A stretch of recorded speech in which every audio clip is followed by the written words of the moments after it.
By simply getting in tight with a client and understanding their needs, you can drive real savings. Like this example, where Enterprise Fleet Management reduced a medical client's net spend by 40% in a year. We have 10,000 customers, and we better be doing something right in the way of coming up with a plan and a policy that makes sense for what they're trying to do in their business.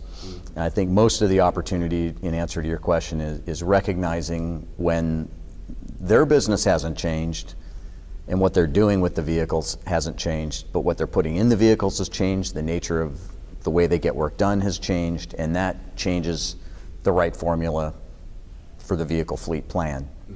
A very common example is a medical public agency that I'm thinking that comes to mind, and this is simply a case where they were doing it wrong. It doesn't mean they're bad people, but they had made a procurement decision to use a full-service lease company to basically move very light but bulky items between one hospital and another hospital through about a 3-county area.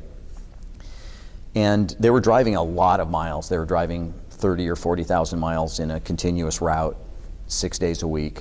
This is nothing fancy. This is not a crazy use case. It's very common in just about every medical community that's out there. So this agency was doing that and very happy as it related to what they were getting out of it. They were renting 1-ton V10 E350 cargo vans, which are fine, and the price was good, and they were paying a maintenance fee on top of that to cover maintenance.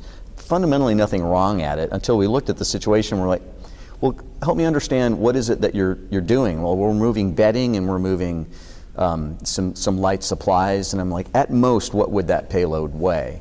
And the answer came to something between 400 and 700 pounds, which hit me like a brick in the head. Is like, why are you using an E350 Econoline?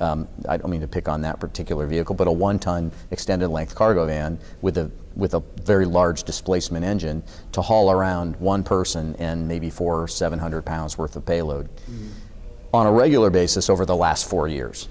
So we just added up the total cost, just putting it on a simple pie chart, and their outlay was, let's just say for the sake of general math, something in the neighborhood of 73 cents per mile. And so we basically, and this didn't take one conversation, this took about 8 months of selling and hammering like this. You have to pay, someone at your business has to pay attention to what, there is a better plan and we can help implement that better plan. And it was just a matter of plugging in a compact cargo van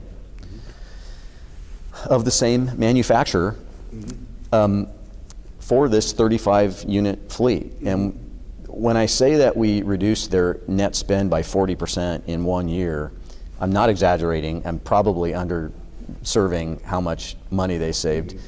In what ways? Fuel, maintenance,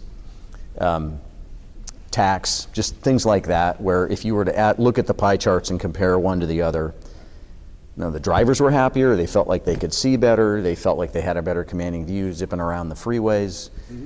And so these are things where, did we apply some sort of proprietary technology or some whiz-bang magic bullet? No, we just got in tight with the client, understood what they were doing, and identified one way that they were using vehicles, immediately saw a flaw in the plan, if we were running the fleet, what we would do. Now, I stretch that story a little bit in that each market has what we call a fleet strategy manager now. And they used to just remarket vehicles. Now they're responsible for that whole depreciation.